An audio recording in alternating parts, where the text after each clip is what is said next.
Сәлеметсіздер ме бірінші сынып білім алушылары? Қазір бізде ана тілі сабағы, сабағымыздың тақырыбы дауысты және дауыссыз дыбыстар. Балалар, сабағымызды бастамас бұрын ребусты шешіп көрейік.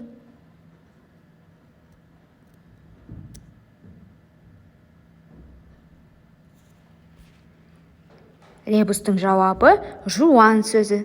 Жуан сөзі бүгінгі сабағымызға қатысы қандай деп ойлайсыздар? Балалар, бүгін біз сіздермен дауысты және дауыссыз дыбыстарды ажыратамыз. Жоғарыда айтып кеткендей, дауысты дыбыстар жуан және жіңішке болады. Сол туралы білетін боламыз. Енді балалар, өткенге шолу жасайық. Дыбыстар нешеге бөлінеді? Дұрыс айтасыңдар.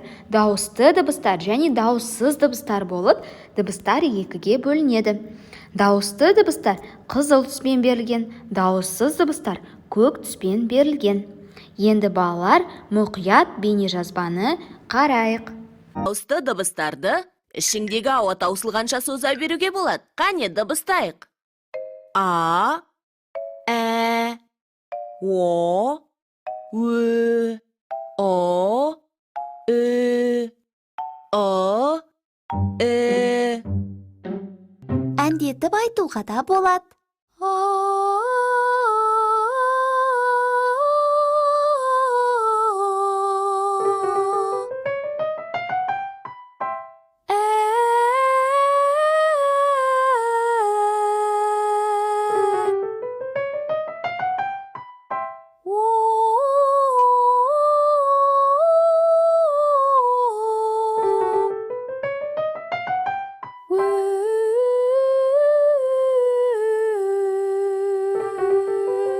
Өте жақсы. Ал енді мені мұқият тыңдаңыздар. Қазақ тілінде 42 әріп бар. Дауысты дыбыстар 12. Дауысты дыбыстарға жатады. А, о, у, ә, ө,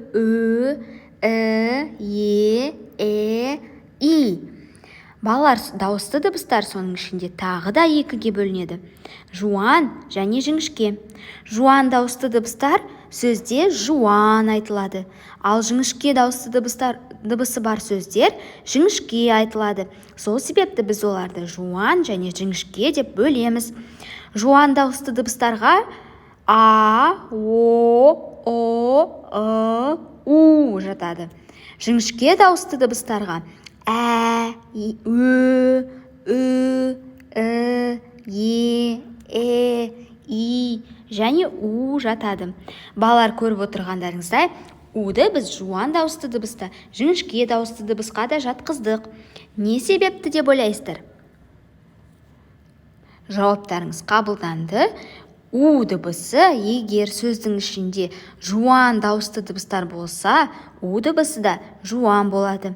Ал егер сөздің ішінде жіңішке дауысты дыбыстар болса, у да жіңішке дыбысқа жатады. Сол себепті у бізде жуан да бола алады, жіңішке де бола алады. Бұрынғы сабақта өткендей, у дыбысы дауысты дыбыста болады және дауыссыз дыбыста болады. Олай болса, оқулықтарымыздың 13-ші бетін ашып, бірінші жаттығудағы қыс мәтінін оқып шығайық. Ал балалар, енді дәптермен жұмыс жасаймыз.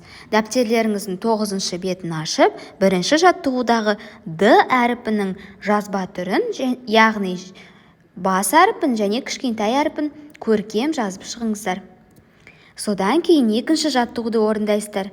Көп нүктенің орнына тиісті әріптерді қойып, сөздерді көшіріп жазасыздар.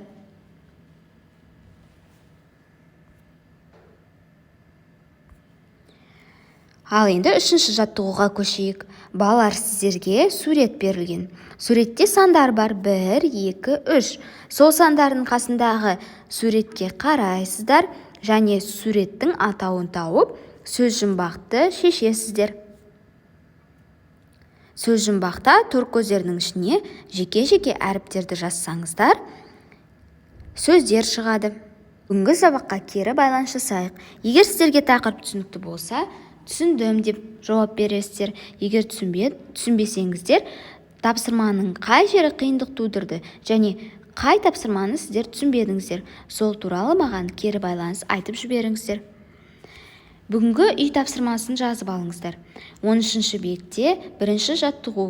Біз жаңа қыс мәтінін оқыдық. Сол мәтін бойынша сұрақтар дайындап келесіздер. Балалар сұрақтарды ауызша дайындауға болады.